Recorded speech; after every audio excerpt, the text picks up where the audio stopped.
धाय शिष्य संतापहारिणे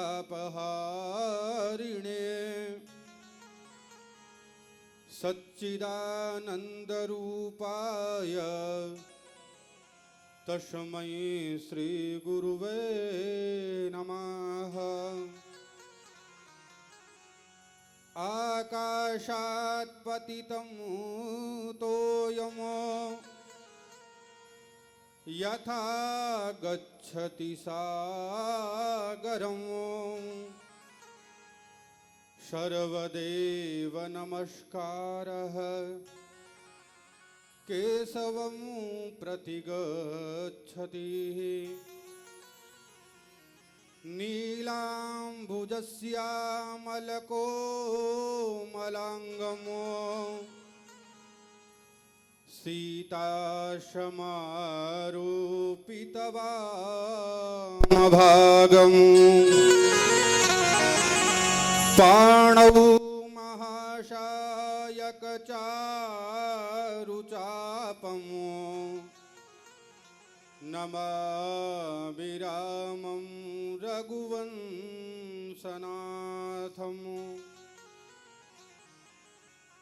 मनोजवं मारुततुल्यवेगम् जितेन्द्रियं बुद्धिमतां वरिष्ठम् वातात्मजं वानरयूथमुख्यम् श्रीरामदूतं शरणं प्रपद्ये। रामाय रामभद्राय रामचन्द्राय वेदसे रघुनाथाय नाथाय सीताय पतये नमः। जय जय श्री राधा रमण जय जय नवल किशोर जय गोपी चित चोर प्रभु जय जय माखन चोर जय जय माखन चोर।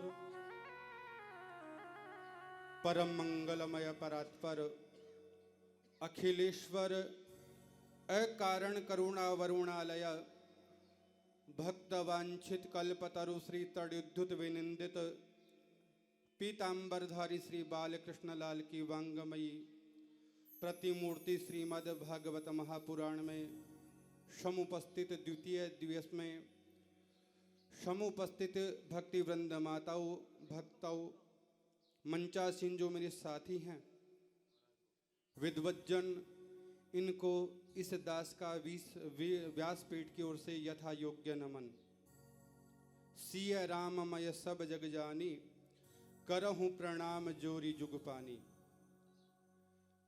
बड़े हर्ष के साथ आज श्रीमद् भागवत कथा ज्ञान यज्ञ महोत्सव में द्वितीय दिवस के ऊपर श्री श्रीवादास जी महाराज की 6वीं पुण्यतिथि पर समायोजित परम सन्निधि भगवान श्रीमान राधा गोविंद भगवान सोहनदास जी महाराज एवं विनोद बाईसा जो ललिता सखी हैं, हमारे मुख्य यजमान बदन सिंह जी शेखावत एवं समस्त परिकर एवं बूढ़सू ग्राम की सभी जनता भक्तजन जो सभी यहाँ पर उपस्थित हैं, इनका धन्यवाद।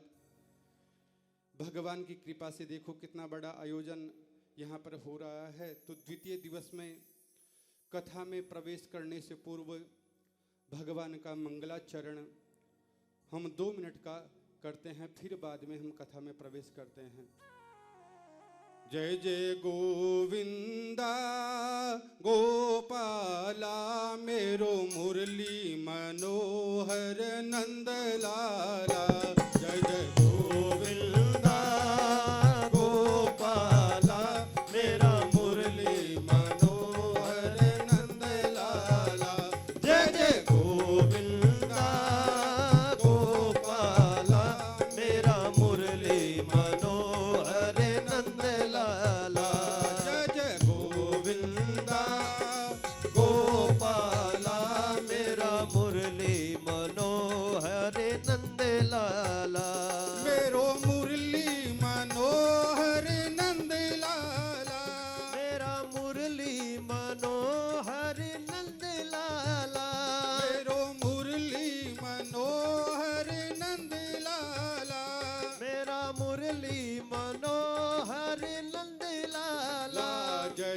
गोविंदा गोपाला मेरो मुरली मनोहर नंद लाला। जय जय गोविंदा गोपाला मेरा मुरली मनोहर नंद लाला। जय जय गोविंदा गोपाला मेरा मुरली मनोहर नंद लाला।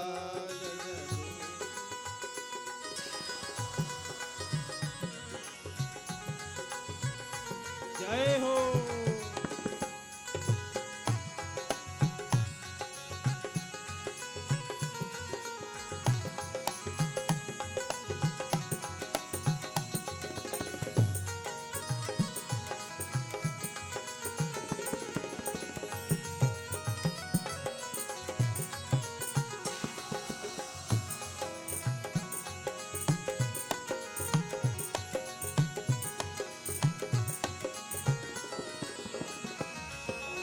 गोविंदा गोपाला मेरो मुरली मनोहर नंद लाला। जय गोविंदा गोपाला मेरा मुरली मनोहर नंद लाला। जय जय हो गोपाला मेरो मुरली मनोहर नंद लाला। गोविंदा गोपाला मेरा मुरली मनोहर नंद लाला। मेरो मुरली मनोहर नंद लाला। मेरा मुरली मनोहर नंद लाला। मेरो मुरली मनोहर जय नंद हो लाला। मेरो मुरली मनोहर नंद लाला। जय जय गोविंदा गोपाला मेरो मुरली मनोहर नंद लाला। जय गोविंदा गोपाला मेरा मुरली मनोहर नंद लाला। मेरो मुरली मनोहर नंद लाला। मेरो मुरली मनोहर नंद लाला। मेरो मुरली मनोहर नंद लाला। मेरो मुरली मनोहर नंद लाला। मुरली मनोहर नंद लाला। मेरो मुरली मनोहर नंद लाला। मेरा मुरली मनोहर नंद लाला। मेरा मुरली मनोहर नंद लाला। मेरा मुरली मनोहर नंद लाला। मेरा तरतस चार्थे स्वभिज्ञ स्वराट तेने ब्रह्मरिधा च आदि कवये मुह्यन्ति सूरया तेजो वारि मृदां यदा विनिमयो यत्र त्रिसर्गो मृषाः धाम्नाश्वेन सदा निरस्तकुहकं सत्यं परमो धीमहि। श्रीमद्भागवते महामुनिकृते किं वा परैरीश्वरः सद्योरुद्धवरुध्यतेऽत्र कृतिभिः शुश्रूषितस्तत्क्षणात्।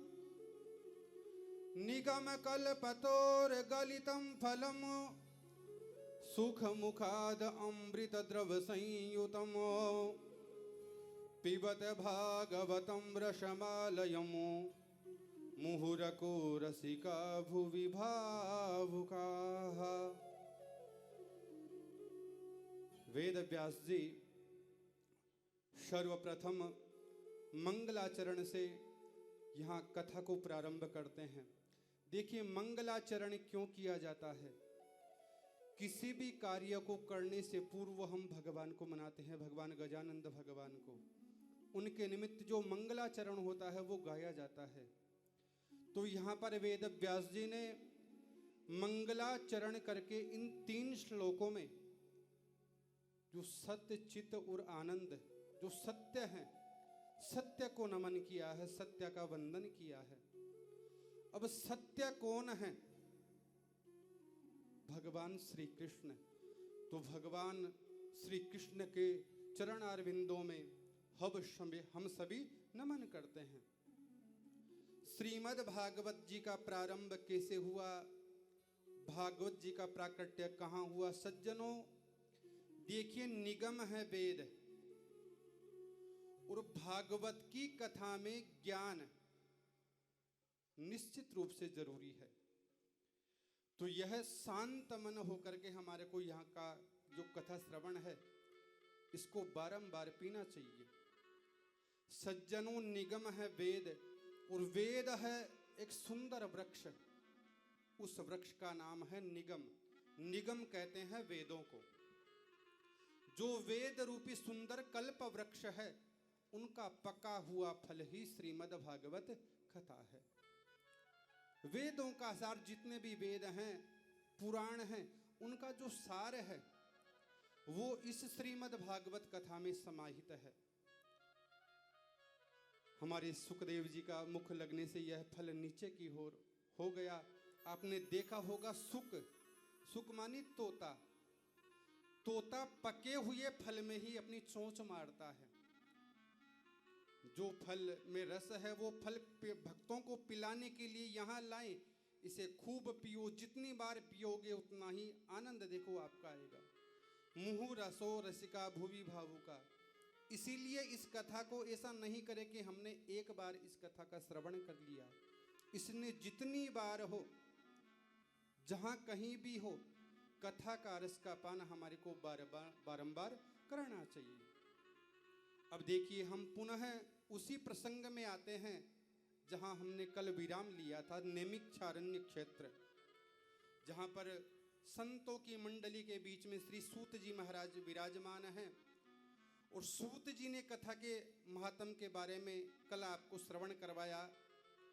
अब जो सोनक आदि जो ऋषि हैं वो सूत जी महाराज से बड़ा अच्छा प्रश्न करते हैं कि इस मानव के लिए परम धर्म क्या है, वह क्या करें।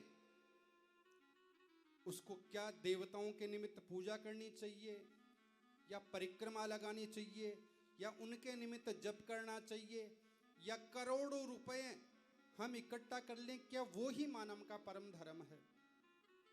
हम किसकी पूजा करें? कई लोग कहते हैं कि सबसे बड़े भगवान विष्णु हैं, भोलेनाथ हैं, माँ जगदम्बा है, कोई हनुमान जी महाराज की पूजा करता है। तो इनमें से हम भ्रम में हैं कि हम किसकी पूजा करें सर्व। और तीसरा प्रश्न ऋषियों ने किया कि परमात्मा अजन्मा है तो फिर इसके नाम क्यों पड़े। चौथा प्रश्न है, भगवान के पूरे कितने अवतार हैं? इन अवतारों के बारे में आप हमारे को बताइए। कई कहते हैं 10 अवतार हैं, कई कहते हैं 20 हैं, कई लोग कहते हैं कि भगवान के 24 अवतार हैं।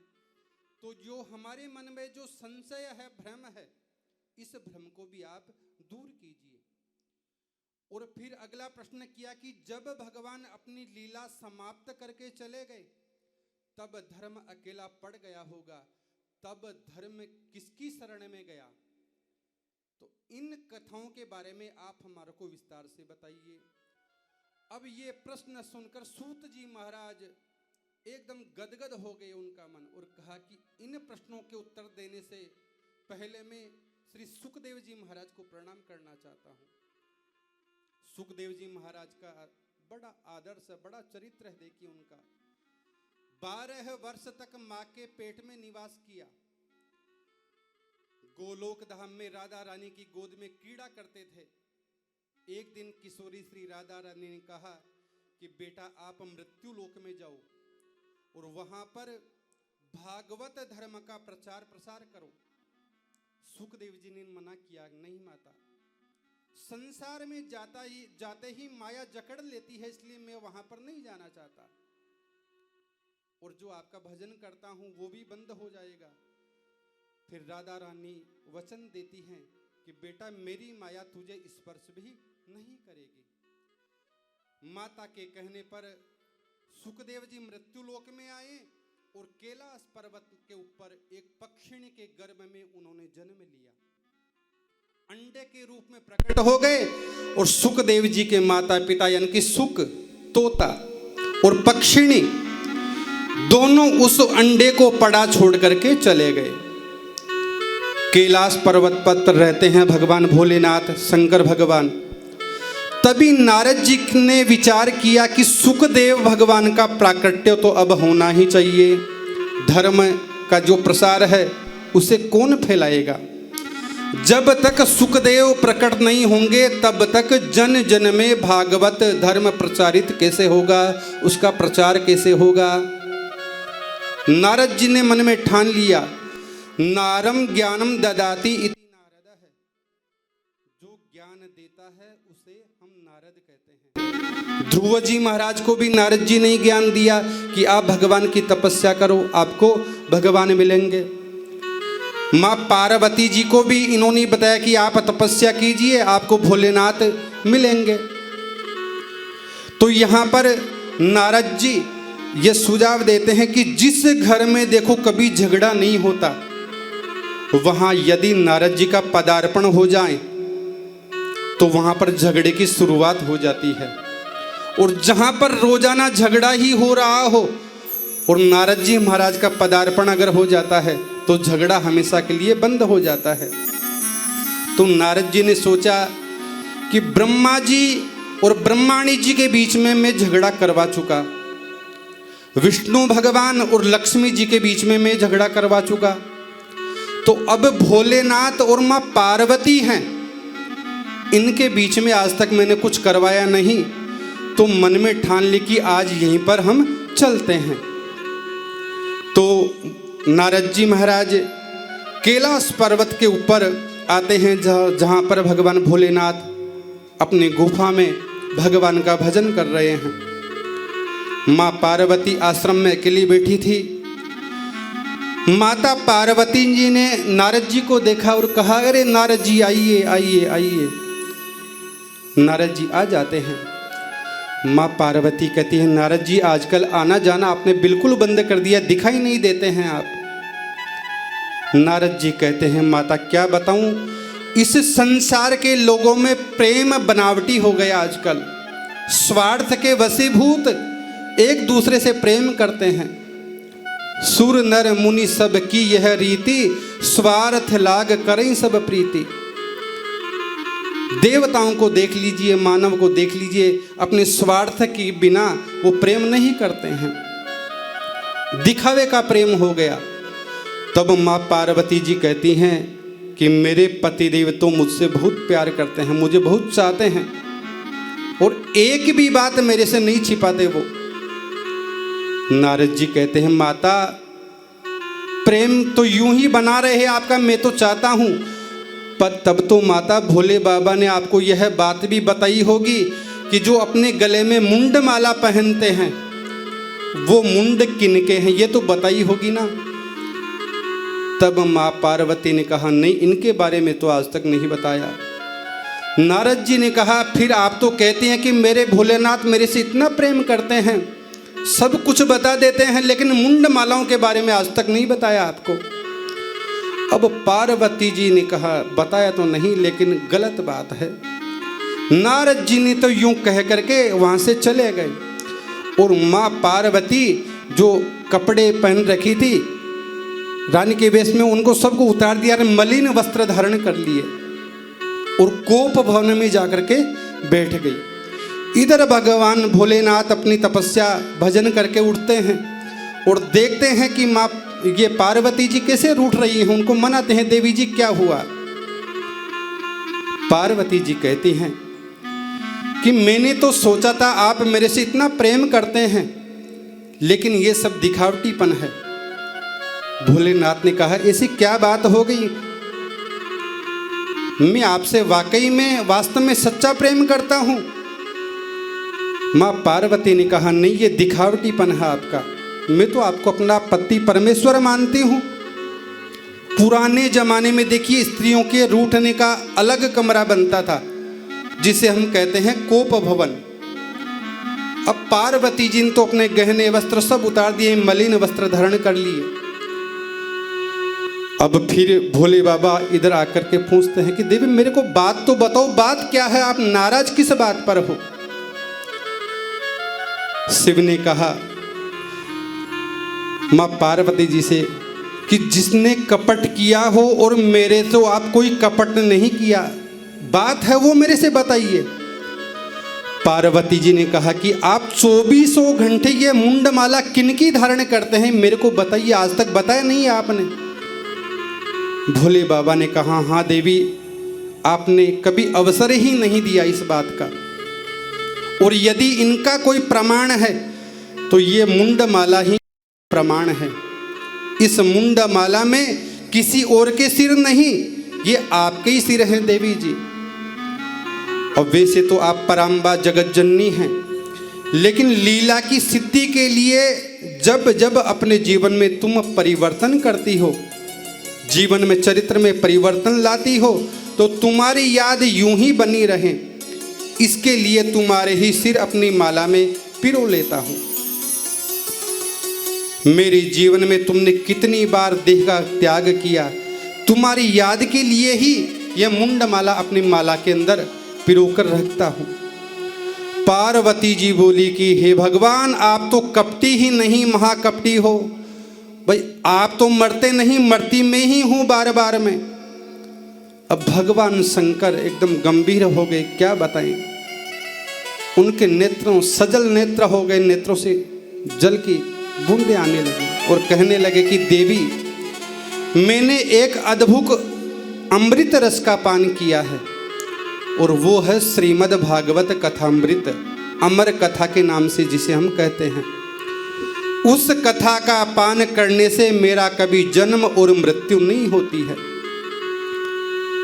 अब पार्वती चरणों में गिरकर बोली, हे नाथ, वो अमृत आप मुझे भी पिलाओ। आपने तो उसका पान कर लिया, लेकिन आज तक मेरे को नहीं करवाया आपने। भोले बाबा पार्वती जी के जिद के आगे झुक जाते हैं और उन्हें अमर कथा सुनाने के लिए सुनाते हैं, और कहते हैं कि देवी जी इस कथा को सुनने में कुछ नियम जरूर हैं। कथा सम्मुख बैठकर सुननी चाहिए, कथा में नींद नहीं लेनी चाहिए, कथा में उठना भी नहीं चाहिए। देवी जी एकदम तैयार, भाई बिल्कुल मैं एकाग्र चित्त होकर के कथा सुनूंगी। भोलेनाथ कहते हैं कि देवी जब मैं कथा सुनाता हूं तब आंख बंद करके सुनाता हूं, एकदम एकाग्र चित्त होकर के। कथा में निद्रा रानी विघ्न डालने जरूर आती है, तो मेरी कथा में आंख बंद रहेंगी, और देवी जी तुमको नींद ना आवे इसके बीच में ओम ओम ओम ऐसा बोलती रहना, हुंकारा भरती रहना, जिससे मैं समझ जाऊंगा कि आप कथा सुन रही हैं प्रेम पूर्वक। अब भगवान भोलेनाथ कथा प्रारंभ कर देते हैं। कैलाश पर्वत के ऊपर कोई भी नहीं है, एक वक्ता हैं भगवान भोलेनाथ और श्रोता हैं मां पार्वती। भगवान भोलेनाथ एकाग्र चित्त होकर के आंखें बंद करके पार्वती जी को कथा सुना रहे हैं। शिव जी के पीछे एक फूटा हुआ अंडा जरूर पड़ा था ऊपर, जो एक सूक पक्षी पहले अभी मैंने बताया वो छोड़ करके अंडा चला गया था, वो ही तोते का अंडा था। भगवान भोलेनाथ कथा सुनाने लगे और माँ पार्वती ओम ओम ओम का उच्चारण करने लगी, हुंकारे भरने लगी। भगवान भोलेनाथ ने सोचा कि ये कथा सुन रही है, लेकिन कथा पहले दिन की कथा जैसे ही विश्राम हुआ, पीछे पड़ा हुआ तोता साबुत हो गया। उस अंडे में जीव का प्रादुर्भाव हो गया। दूसरे दिन की कथा के प्रभाव से अंडा फूट गया, उसमें से शुक नाम का पक्षी निकला। उस अंडे में से पड़ा हुआ पक्षी तीसरे दिन की कथा बड़े आराम से सुन रहा है, एकदम गदगद हो गया वो कथा को सुनकर, क्योंकि अमृत रस जो पी रहा है वो। भगवान भागवत में चौथे दिन की कथा कृष्ण जन्म की कथा होती है। अब मानो खुशी से उछल रहा है वो तोते का बच्चा। माँ पार्वती ध्यान लगाकर कथा सुन रही हैं। कथा अनवरत रात दिन चल रही है। हमारे तो यहाँ कथा 4.5 घंटे, 5 घंटे, 4 घंटे इत्यादि चलती है, लेकिन भगवान भोलेनाथ अनवरत रात दिन कथा भगवान की कर रहे हैं।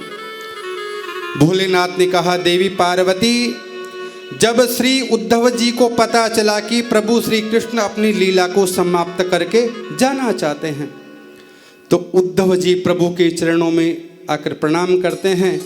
इतने में ही पार्वती जी को नींद आ गई और वो सो गई। शिव जी की आंखें बंद करके कथा सुना रहे हैं। उनको क्या पता कि पार्वती जी सो गई। उस पक्षी ने देखा कि अगर ओम ओम का उच्चारण नहीं हुआ तो ये कथा बीच में ही बंद हो जाएगी, कथा कौन करेगा।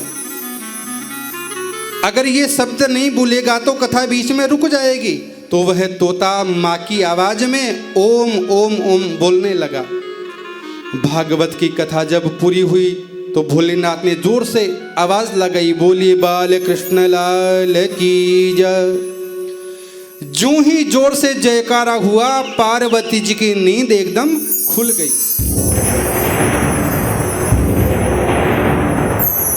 तब माँ पार्वती जी ने कहा कि हाँ हाँ बताइए स्वामी, फिर क्या हुआ। शिव जी ने कहा, क्या मतलब, कथा तो पूरी हो गई। पार्वती जी ने कहा कि प्रभु मैं थोड़ी देर सो गई, थोड़ी नींद आ गई मेरे को, और अगर मैं सो गई थी तो कथा फिर पूरी कैसे हुई। और ओम ओम कौन बोल रहा था, इधर देखा तो पक्षी बोल रहा था। शिव जी ने कहा कि इसने कथा सुनी है, मुझे कोई आपत्ति नहीं, परंतु बिना विधि के सुनी, इसीलिए यह ब्रह्म विद्या की चोरी करने वाला है। और उसका अपराध जानकर भोलेनाथ त्रिशूल लेकर के हाथ में उसे मारने के लिए दौड़ते हैं।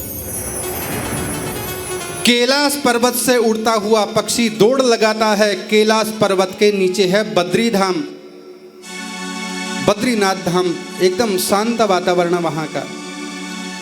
बद्रीनाथ धाम में भगवान वेद व्यास जी अपनी पत्नी के साथ वहां पर रहते हैं।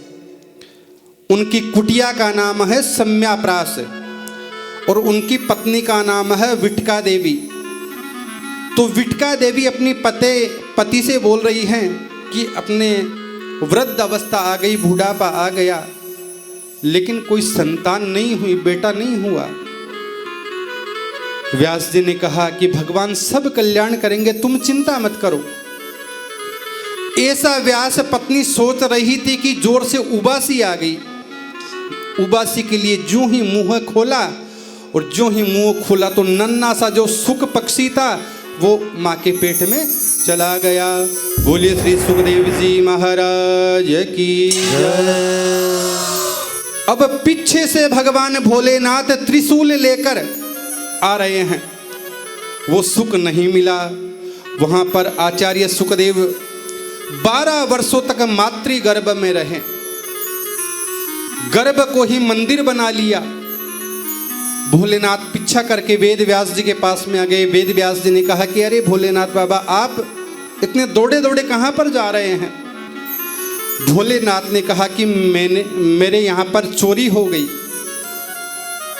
वेद व्यास जी ने कहा कि आपके यहाँ पर चोरी हो गई, आपके पास में पहनने के लिए कोई वस्त्र नहीं, रहने के लिए कोई मकान नहीं, फिर चोरी का एक ही हो गई। तो भोलेनाथ ने कहा कि एक सुख पक्षी मेरी अमर कथा को चोरी से सुन करके यहाँ पर आ गया और वो आपकी पत्नी विटका देवी के गर्भ में चला गया। गर्भवासम समम दुःखम न भूतो न भविष्यति। गर्भ में ही कथा का चिंतन कर रहे हैं सुखदेव जी महाराज। सुखदेव स्वामी, इस कथा से शिक्षा मिलती है कि दुनिया जिस गर्भ की बुराई करती है, गर्भ में जितनी तकलीफ मिलती हैं उतनी कभी नहीं मिलेंगी। गर्भवासम समम दुखम न भूतो न भविष्यति। आचार्य सुखदेव ने गर्भ को मंदिर बना लिया। भगवान गर्भ के अंदर ही भगवान का भजन कर रहे हैं। 12 वर्षों तक माँ के गर्भ में वास किया। लेकिन व्यास पत्नी कहती कि अपने पति से कि मेरे गर्भ में वेद मंत्रों का उच्चारण होता है। जब माँ के गर्भ में बच्चा हिलता है तो माँ कहती है कि मेरी कोख में यह बच्चा हिल रहा है, लेकिन वो तो वेद मंत्रों का उच्चारण कर रहे थे। व्यास जी ने कहा कि आपके गर्भ में कोई महापुरुष है, लेकिन बाहर आने का नाम नहीं लेता। व्यास जी ने कहा बेटा बाहर आ जाओ, तुम्हारी माँ को बड़ा कष्ट हो रहा है। सुखदेव ने कहा कि मैं बाहर नहीं आना चाहता, क्योंकि बाहर आते ही भगवान की जो माया है वो मुझे पकड़ लेगी।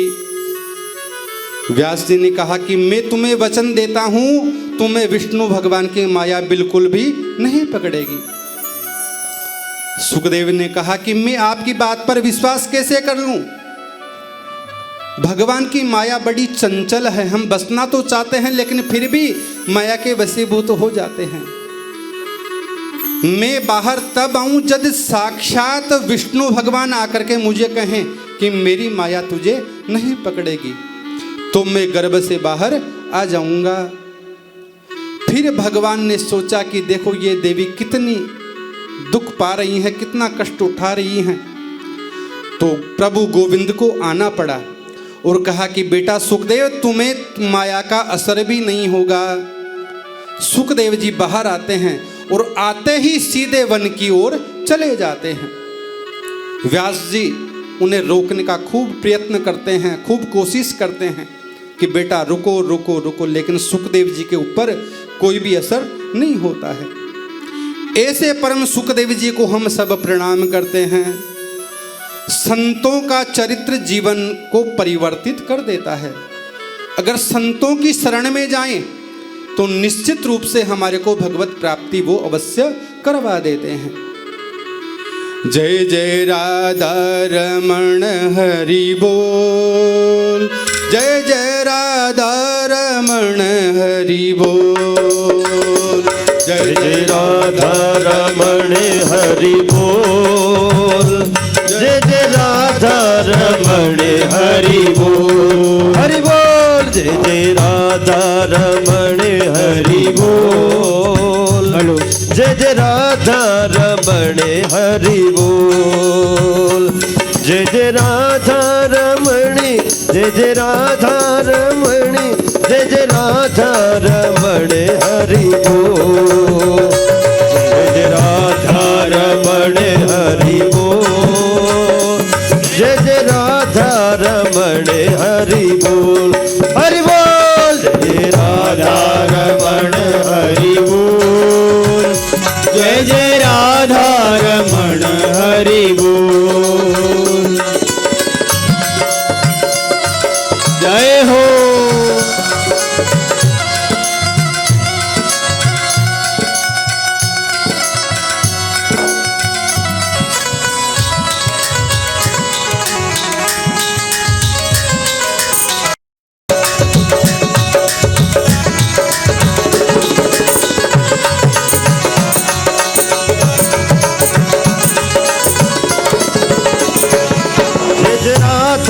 रमण हरि बोल, जय जय राधा रमण हरि बोल, जय जय राधा रमण हरि बोल, जय जय राधा रमण हरि बोल, हरि बोल, जय जय राधा रमण हरि बोल, जय जय राधा रमण हरि बोल, जय जय राधा रमण हरि बोल, जय जय राधा रमण हरि बोल, जय हो।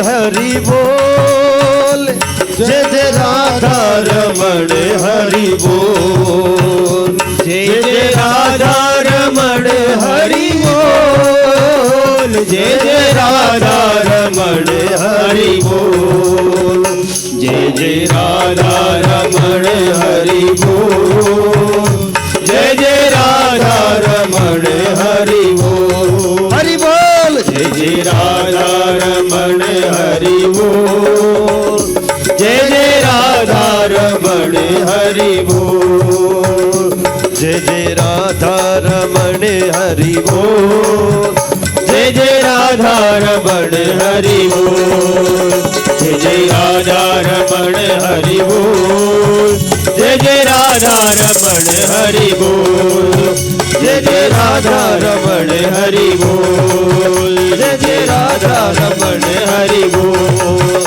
जय जय राधा रमण हरि बोल, जय जय राधा रमण हरि बोल, जय जय राधा रमण हरि बोल, जय जय राधा रमण हरि बोल, जय जय राधा रमण हरि बोल, जय जय सीताराम। श्री सुखदेव जी महाराज की जय। सूत जी सोनक आदि ऋषियों के प्रश्नों का जवाब देते हैं। पहले ऋषियों ने प्रश्न किया था कि मानव के लिए परम धर्म क्या है, वह क्या करे। तो सूत जी महाराज बता रहे हैं कि मानव का परम धर्म है श्री कृष्ण के चरणों में प्रीति होना। भगवान के चरणार बिंदों में प्रेम कीजिए, भगवान का खूब भजन कीजिए, और भजन भी निष्काम भाव से, अहेतु से। कोई वो उसमें नहीं होना चाहिए। लेकिन आज हम क्या करते हैं कि भगवान मेरा यह काम हो जाएगा तो मैं आपके इतने किले लड्डुओं का प्रसाद चढ़ा दूंगा। निष्काम भाव से भगवान की हमारे को पूजा करनी चाहिए। मंदिर में पूजा करने जाते हैं तब श्रेष्ठ देवता कौन सा है, यह दूसरा प्रश्न था। तो इनका उत्तर देते हैं कि एके साधे सब सदे, सब साधे सब जाय। यानी कि तिरस्कार किसी भी देवता का, किसी भी पूजा का मत कीजिए, लेकिन विश्वास एक के ऊपर रखना चाहिए। ऐसा नहीं हमारा कोई काम नहीं बन रहा है, हमने हनुमान जी महाराज से अर्जी लगाई कि भगवान यह मेरा काम आप कर दीजिए, वो काम नहीं हुआ तो फिर हम दूसरे भगवान की शरण में चले जाते हैं कि हनुमान जी महाराज के द्वारा तो यह काम हुआ नहीं, उन देवताओं के द्वारा चलते हैं, वो जरूर कर देंगे। तो हमारा विश्वास नहीं होता है। तो सूत जी कहते हैं कि विश्वास एक के ऊपर हमेशा रखना चाहिए। आकाशात् पतितं तोयं यथा गच्छति सागरं, सर्वदेव नमस्कारः केशवं प्रति गच्छति। जिस प्रकार से बादलों के द्वारा आकाश में से वर्षा होती है बूंदों के रूप में, वो सागर में गिरती हैं, सागर में से निकलती हैं, नदियों में जाकर के मिल जाती हैं। इस प्रकार से आप किसी भी देवता का भजन करो, हनुमान जी का करो, भोलेनाथ का करो, और किसी देवता का करो, माता जी का करो, लेकिन निष्काम भाव से आपको पूजा करनी चाहिए। और वो जो पूजा का फल है वो भगवान विष्णु के पास में चला जाता है। तीसरा प्रश्न था कि भगवान का नाम अजन्मा है तो प्रभु ने जन्म कैसे लिया। तो सूत जी महाराज इस प्रश्न का उत्तर देते हैं कि प्रभु का जन्म नहीं होता है, प्रभु का तो अवतार होता है। देखिए परमात्मा के तो भिन्न भिन्न अवतार होते हैं। जब जब होई धर्म के हानि, बाढ़ही असुर महाअभिमानी। तब तब धरि प्रभु विविध शरीरा, हरहि कृपा निधि सज्जन पीरा। जब जब इस धरती धरातल पर अधर्म ही अधर्म हो जाता है तो भगवान इसको हटाने के लिए अवतार धारण करते हैं। अधर्म को मिटाने के लिए भगवान अवतार धारण करते हैं। देखिए भगवान के वैसे तो 24 अवतार हैं पूरे, लेकिन परिपूर्णतम 2 ही अवतार हैं। पहला रामचंद्र अवतार, राम अवतार, और दूसरा है कृष्णावतार। अब 24 अवतार, उनमें देखिए सनक, सनंदन, सनातन और संत कुमार, इनका एक अवतार सोनकादि ऋषि। दूसरा है वाराह अवतार। तीसरा है संत नारद जी के रूप में। चौथा नर और नारायण के रूप में भगवान अवतार लेते हैं। पांचवा अवतार है कपिल देव भगवान का। छठा अवतार है दत्तात्रेय जी का। सातवां अवतार है यज्ञ नारायण भगवान का। आठवां भगवान का अवतार है ऋषभ देव जी महाराज का। 9वां अवतार है पृथु जी महाराज का। और 10वां अवतार है मत्स्य अवतार। 11वां अवतार है कच्छप अवतार। 12वां जो अवतार है वह धन्वंतरी, जिनके द्वारा जो भी हम वन औषधि इत्यादि लेते हैं, देसी दवाइयाँ, ये इनके द्वारा ही आज हमारे को यहाँ पर मिलती हैं। 13वां अवतार है मोहिनी रूप। 14वां अवतार है नृसिंह भगवान का। 15वां अवतार है वामन अवतार। 16वां अवतार है परशुराम जी का। 17वां अवतार है महर्षि वेद व्यास जी का। 18वां अवतार है आदरणीय प्रभु श्री राम अवतार। 19वां अवतार है बलराम जी शेषावतार। 20वां अवतार है कन्हैया का। 21वां अवतार है हरि अवतार। और 22वां अवतार है हंस अवतार। और 23वां जो अवतार है वह है बुद्ध अवतार। 24वां अवतार जो है कल्कि अवतार, जो अभी होगा, क्योंकि अभी तो कलयुग पूरा होगा। कलयुग की उम्र है 4,32,000 वर्ष की, और अभी तो लगभग 5,500 वर्ष इनके पूरे हुए हैं, तो अभी यह बाद में होगा। राम जी ने जीवन में जो अनुभव किया और कृष्ण ने उन्हीं को जीवन में गाया है, इसीलिए वेद व्यास जी ने भागवत ग्रंथ लिखा। ऋषियों ने फिर से प्रश्न किया कि महाराज यह व्यास जी महाराज कौन है, इन्होंने भागवत की रचना क्यों की, इनके बारे में आप हमारे को बताइए। हमने तो सुना है कि अपने पुत्र सुखदेव के बारे में कि वो जब वन में जा रहे थे तो सरोवर में कुछ स्त्रियां स्नान कर रही थी। सुखदेव जी महाराज तो एकदम नंगे, तो उनको देख करके उनको कोई लज्जा नहीं आई, और जब आप वहां से निकले तो उन्होंने कपड़े पहन लिए। तो वेद व्यास जी ने उन स्त्रियों से पूछा। स्त्रियों ने सुंदर जवाब दिया कि बाबा आपके पुत्र सुखदेव जी का जीवन तो इतना महान है, उनका चरित्र ऐसा है कि उनके सामने 1000 वस्त्र पहनने ले तो भी हम निर्वस्त्र हैं।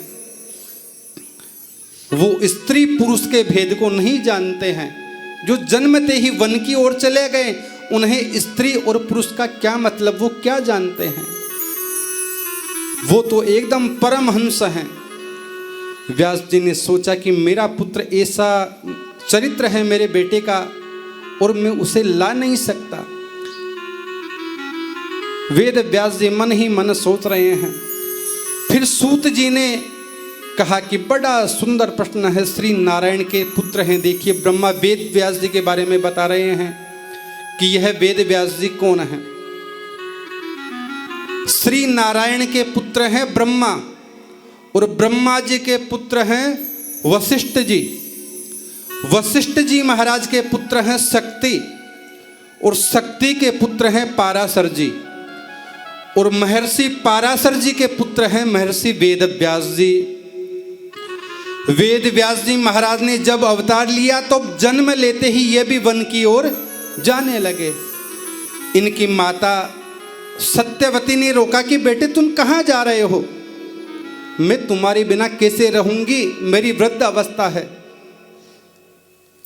व्यास जी ने कहा माँ जब आप मुझे याद करेंगी मैं तुरंत चला आऊंगा, लेकिन मुझे जाने दो। यह कहकर वेद व्यास जी वहां से चले जाते हैं, और बद्रीनाथ धाम जाकर सरस्वती नदी के पावन तट पर अपना एक आश्रम बनाते हैं। जिसका नाम है सम्याप्रास। वहाँ पर जाकर के भगवान का भजन करते हैं। बहुत शांतिप्रद स्थान है सम्याप्रास। वेद व्यास जी वहाँ पर जाकर के अपनी समाधि लगाते हैं। व्यास जी के ध्यान में पूरी दुनिया घूमने लगी। व्यास जी ने सोचा कि पूरी दुनिया नाच रही है, कोई कमाने में लगा हुआ है, कोई खाने में लगा हुआ है, कोई घर गृहस्थी के धंधे में लगा हुआ है, कोई नाच गान में व्यतीत अपना जीवन बिता रहा है। व्यास जी को बड़ी चिंता हुई कि इस संसार का क्या होगा। भगवान के निमित्त कोई भजन नहीं करना चाहता। तो उनके मन में एक ग्लानि हुई कि मैं ऐसे कौन सी ग्रंथ की रचना करूं जिससे लोग पढ़ें और उनका मन एकदम बदल जाए। वेद व्यास जी ने वेद भी खूब लिख डाले। अब देखिए वो तो स्वयं भगवान है, लेकिन फिर भी अपने माता पिता को प्रणाम कर रहे हैं। क्यों? क्योंकि अभिवादनम शीलस्य नित्यं व्रतोपसेविनः चत्वारि तस्यां वर्धन्ते आयुर्विद्याय। कि जो हमारे से उम्र में बड़े हैं उनको हम प्रणाम करेंगे। माता पिता को चाहिए कि भी अपनी वही संस्कार जीवन पर्यंत उस बच्चे में रहेंगे। भगवान स्वयं द्वारिकाधीश हैं, लेकिन बड़ों का सम्मान करते हैं। शुष्क काष्ठानि मूर्खांश्च न नमन्ति कदाचन नमन्ति फलिनो वृक्षाः नमन्ति गुणिनो जनाः। देखिए, जिस वृक्ष में ज्यादा फल होते हैं वह नीचे की ओर झुकता है, मूर्ख व्यक्ति झुकता नहीं है। कृष्ण द्वारिका आते हैं, लेकिन जिस बालक को प्रभु ने गर्भ में बचाया था उस बालक ने हस्तिनापुर में जन्म ले लिया। जन्म लेते ही आलती पालती मार करके बैठ गया। चारों तरफ और वेद व्यास जी ने वेद के 4 भाग कर दिए। इस प्रकार 4 वेद हो गए, ऋग्वेद, यजुर्वेद, सामवेद और अथर्ववेद। वेदों की भाषा देखो इतनी जटिल है कि कोई पढ़ नहीं पाता है आसानी से। अब इनको बड़ी चिंता हो रही है कि क्या करें क्या करें। 17 पुराण लिख डाले, लेकिन फिर भी मन में एक चिंता है कि लोगों की भलाई के लिए मैं क्या लिखूं जिससे लोग भगवत प्राप्ति कर सकें। एकदम निराश हो गए। अब उसी समय नारद जी का आना वहां पर हो जाता है। नारद जी ने पूछा कि व्यास जी आप उदास क्यों हैं। अब व्यास जी एकदम खड़े होकर के रोने लगे कि क्या बताऊं भगवान, मैंने इतने ग्रंथ लिखे, इतनी ग्रंथों की रचना की, इतने सदग्रंथ लिख दिए, लेकिन मेरे मन में फिर भी संतोष नहीं है। दुनिया के लोगों को देखता हूं कि कोई खाने में, कोई पीने में, कोई अपने घर गृहस्थी में व्यस्त है। ऐसा क्या करूं जिससे समाज का कल्याण हो, संसार के लोगों के मन की जो ये वृत्ति है वो समाप्त हो जाए। शास्त्र कहते हैं कि जो परमात्मा के कीर्तन में नाचता है उसे 84 लाख योनियों में नाचने की आवश्यकता नहीं पड़ती है। लेकिन लोग आज इस कीर्तन में कम और शादी ब्याह में ज़्यादा नाचते हैं।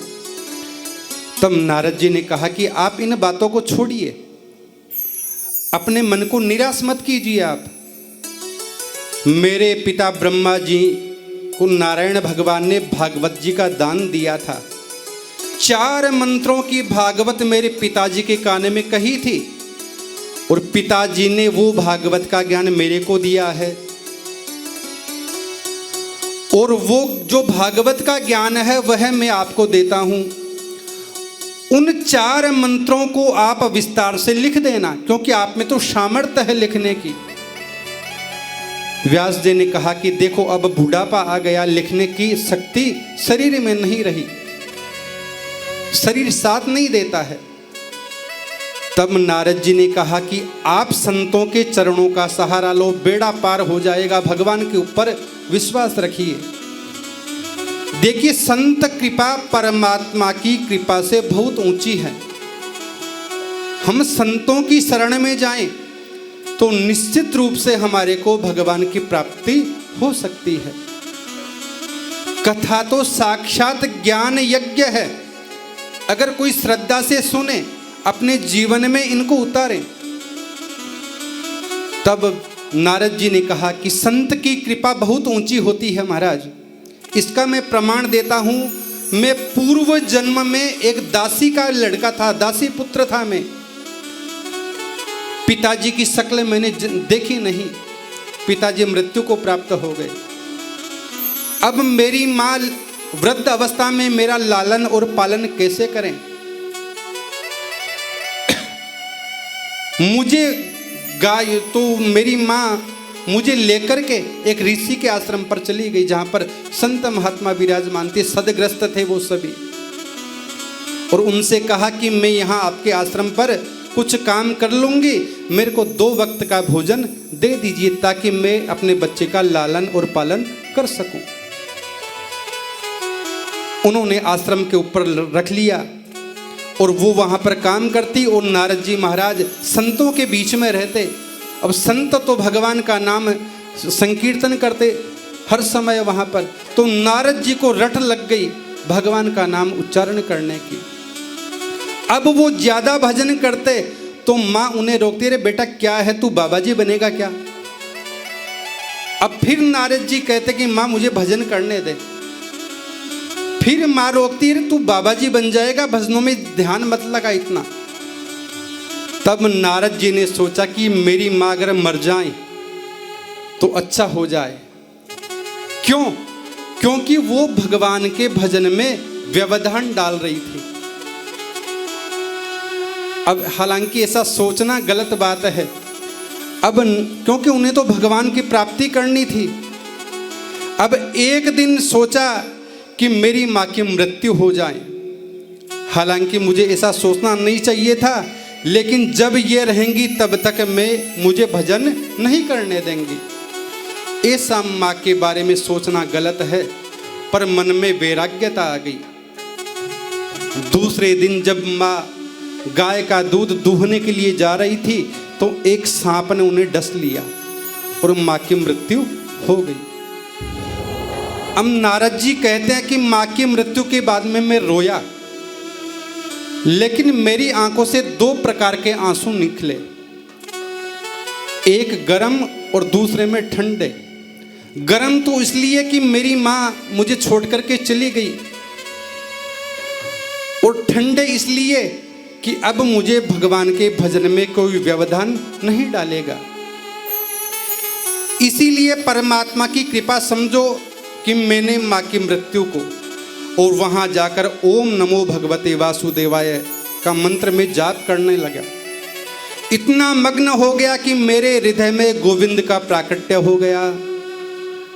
देखिए, संतों की संगत मात्र ओम नमो भगवते वासुदेवाय का जाप करने से नारद जी को देखो पुनः संत नारद जी बनना पड़ा।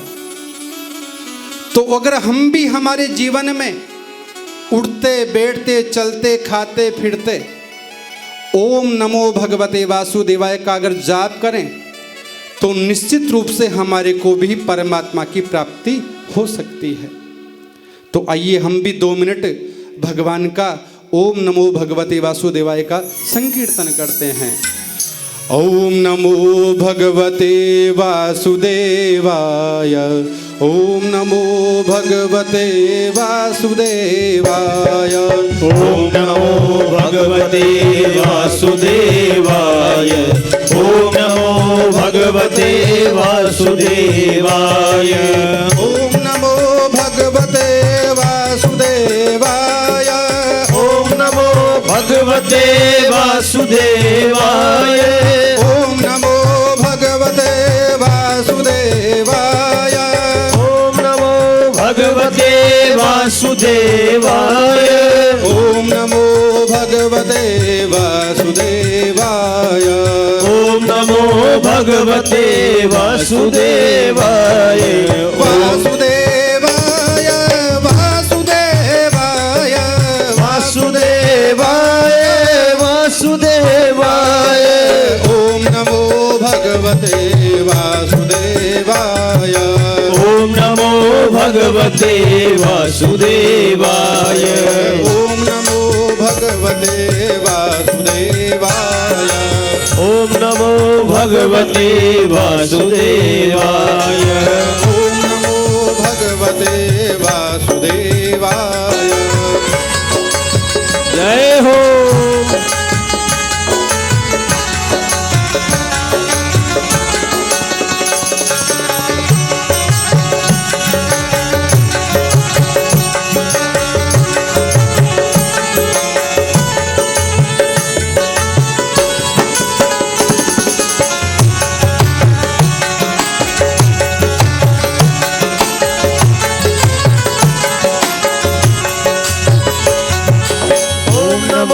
भगवतो वासुदेवाय। ओम नमो भगवते वासुदेवाय। ओम नमो भगवते वासुदेवाय। ओम नमो भगवते वासुदेवाय। ओम नमो भगवते वासुदेवाय। ओम नमो भगवते वासुदेवाय। ओम नमो भगवते वासुदेवाय। ओम नमो भगवते वासुदेवाय।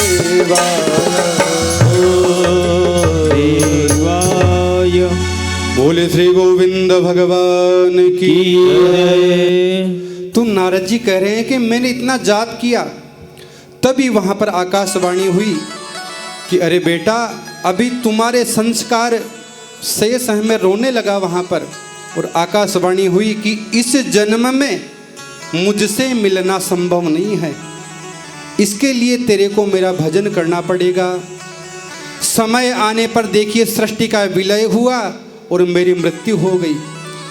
जब वापस सारी सृष्टि का सृजन हुआ तो देखो संत कृपा, संतों का आशीर्वाद, मैं वही दासी पुत्र आज देवर्षि नारद बन करके आ गया। जब मैं दासी पुत्र नारद संतों की कृपा से देवर्षि नारद बन गया, तो आप भागवत की रचना क्यों नहीं कर सकते?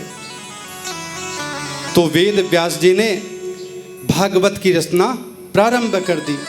तुरंत वेद व्यास जी ने समाधि लगाई और नारद जी ने उनके कान में 4 मंत्र दे दिए। भागवत भागवत। समाधि लगाकर व्यास जी ने 4 मंत्रों के 18,000 मंत्र बना दिए। इस श्रीमद् भागवत पुराण में 18,000 मंत्र हैं पूरे। अब यह बनकर के तैयार हो गई। फिर समस्या आई कि इस कथा को, इस भागवत कथा को किसे सुनाऊं? जब तक देखिए कोई अधिकारी नहीं मिले, तब तक यह किसे सुनाऊं, किसे बताऊं? उसी क्षण व्यास जी के हृदय में से आवाज आई, आत्मा में से, कि सुखदेव तेरा जो पुत्र है उसे यह तू ज्ञान दे सकता है। व्यास जी ने सोचा कि सुखदेव तो समाधि में बैठा है, जब तक मेरे पास में नहीं आता तब तक भागवत कैसे सुनाऊं उसे, और अगर सुनाता हूं तो जन जन तक प्रचार कैसे होगा? फिर व्यास जी उदास हो गए एकदम। फिर से व्यास जी के हृदय में से आवाज आई कि देखो, 4 अंगुल की लंगोट भी जिसने त्याग दी, ऐसे सुखदेव को खींचकर लाने की ताकत अगर है तो श्री कृष्ण कथा में अगर उसके पास में जाकर के भगवान की कथा का गायन किया जाए तो क्यों उससे उसकी समाधि छूट सकती है?